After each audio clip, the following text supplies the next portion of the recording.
çfarë ndodhi në krevat me Rezartën e Gjestin, ja si reagoi Gjesti pas daljes së Eglit ndaj saj. Ndërkaq një lajm vjen edhe nga Redoni që mundohet të qëndrojë pranë Eglit pas daljes. Lajmi i parë vjen nga ish-banori Big Brother VIP Redon Berani, i cili ftuar në një intervistë ka dhënë edhe komentin për largimin e Eglit Takos nga shtëpia më e famshme, si dhe raportin e mirë që dyshja kanë premtuar jashtë. Jo vetëm kaq, pasi ato kanë folur edhe për projektin e tij muzikor Gocë nga Tirana, teksa Redoni tha, është projekt shumë simpatik e ka të bëjë me raportin tim me Tiranën si qytet dhe kretë eksperiencat që më ka dhënë.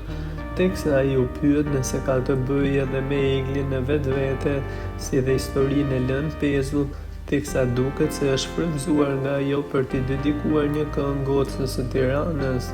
Teksa Redoni e ka pohuar duke u shprehur, po edhe ajo është.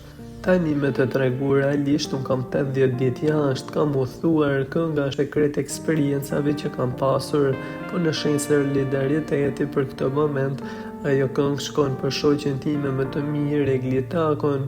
Shërim të shpejt, do mundohem të flas e të bisedoj me të pas disa ditëve pasi të qetësohet. U shpreh Redoni teksa tha se do t'i qëndroj afër në këto momente të vështira. E nga ana tjetër, Brenda, Gjesti dhe Rezarta, të cilët kanë kaluar 2 javë duke fjetur bashkë, më në fund janë ngrindur pas eliminimit të Eglit. Ato ndanë të njëjtin krevat në shtëpinë e Big Brother, pjesë e një dënimi të vendosur nga vëllai i madh, teksa ky vendim erdhi pas veprimit të Gjestit si lider i shtëpisë që e zgjodhi Rezartën për të fjetur me të dhe largoi Eglin pas hapjes së zarfit nga valizja e ndihmeve. Sot shënohet nata e fundit e këtij dënimi dhe gjatë një bisede Rezarta ja kujtoi këtë fakt Gjestit, i cili me humor e provokim u shpreh se do të përqafohen e do të bëjnë tmerrin në natën e fundit. Edhe sonte do flesh me mua, sonte do bëjnë tmerrin, u kry. Tha Rezarta, e cila nga ana tjetër e pyetur nga Gjesti nëse do flinin sërish me të, ajo i konfirmoi se kjo do të jetë nata e fundit me të dhe nuk do të flemë me të.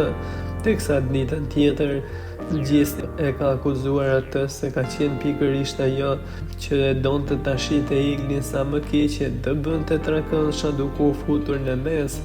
Gjesti tha se ka kapur disa herë duke qeshur Rezartën, teksa Egli bënte xhelozen. Pritet të shihet se si do të shkojë kjo marrëdhënie midis tyre.